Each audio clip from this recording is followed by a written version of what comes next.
정치톡 시작합니다. 문재인 대통령이 요즘 보이지 않습니다. 아니, 정확하게 얘기하면 문재인 대통령의 존재감을 느낄 수 없습니다. 지난 일주일 동안 부동산값 폭등으로 나라가 들썩였지만 대통령은 책임 있는 어떤 자세도 보여주지 않고 있습니다. 김현미 장관을 불러 세금을 높이고 공급을 늘리라고 지시했을 뿐입니다. 매일 보는 비서실장이 집 두 채를 모두 팔아야 할 지경이 됐고, 관가에서는 둘만 모이면 아파트를 팔아야 하나, 승진을 포기해야 하나 화제였습니다. 공직이라고, 선량이라고 남의 재산을 이렇게 이래라 저래라 해도 되느냐는 불평도 나왔습니다. 여당 국회의장과 국회의원, 고위공직자 가운데 누가 집값 폭등으로 돈을 더 많이 벌었는지 경쟁도 하고 있지만 대통령은 별로 관심이 없나 봅니다. 또 법무부 장관이 검찰총장을 시정 잡배 다루듯이 하고 모두가 처음 겪어보는 일이었죠. 이런 장면이 연출되는데도 묵묵부답입니다. 아니, 얘기는 했죠. 법무부 장관과 검찰총장은 서로 협력하라고 말입니다. 그런데 그 말이 떨어지기가 무섭게 추미애는 윤석열 찍어내기 또는 식물총장 만들기에 나섰습니다.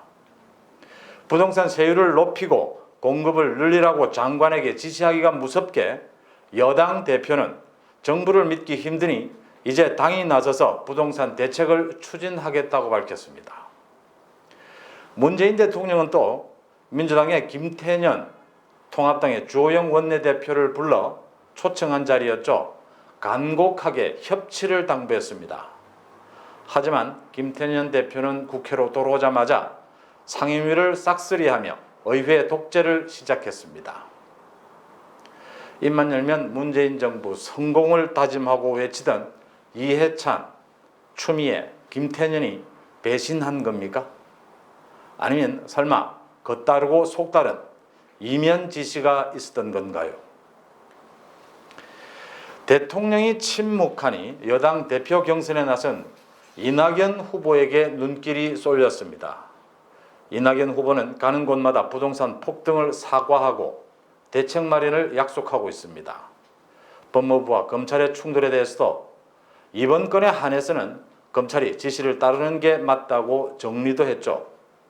그리고 책임을 입에 달고 다닐 정도입니다.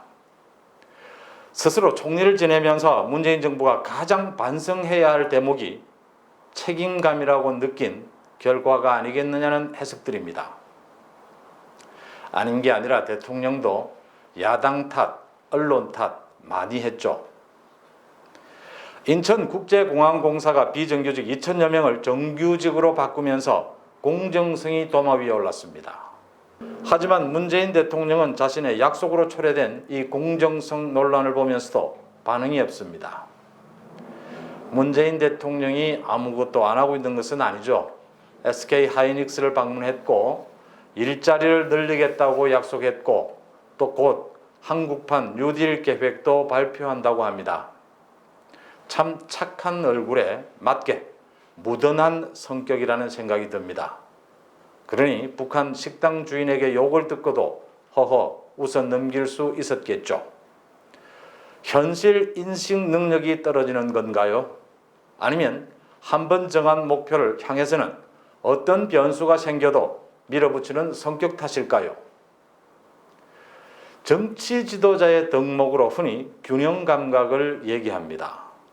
복잡하게 얽힌 국정 현안을 한쪽으로 치우치지 않고 가벼움과 무거움, 우선순위를 구별해가며 속도를 조절하고 목표를 조정하는 유연한 자세를 말하는 것이라고 저는 해석합니다.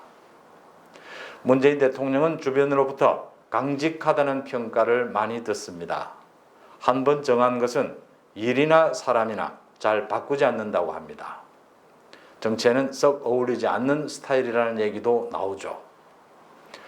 어쨌든 그 결과 문재인 정부는 이대로 가다가는 상반기는 적폐청산이란 이름의 정치 보복, 하반기는 검찰개혁이란 이름의 사후 안전보장, 이 두 가지 업적만 기록될 것으로 보입니다. 정치톡 마칩니다.